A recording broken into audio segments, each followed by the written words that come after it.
Hello, friends! For our new series, we're talking about daring to do the right thing. Have you ever heard the words, "I double dog dare you"?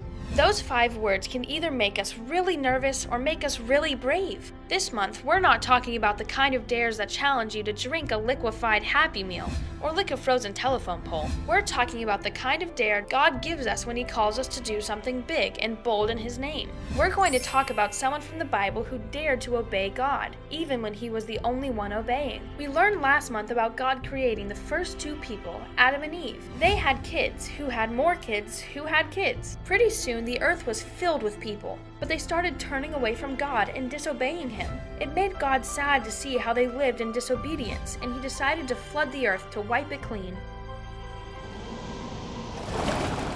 But God saw someone who was not disobeying. He saw a man who dared to do the right thing and had a good heart.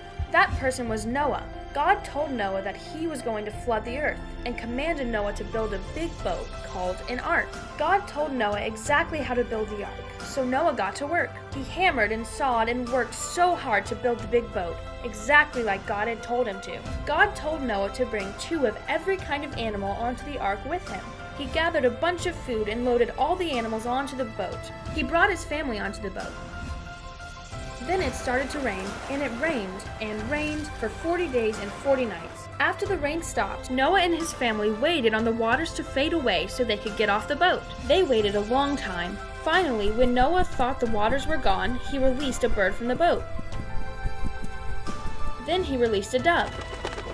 The dove flew around, then came back to the boat, so Noah waited longer. Then he set the dove free again.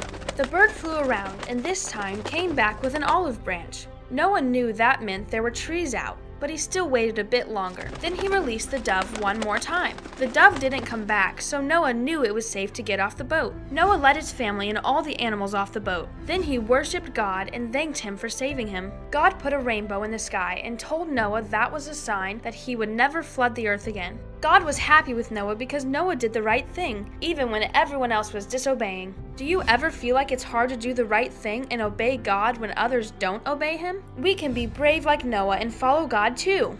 God wants us to obey Him, and I dare you to obey Him even when others don't.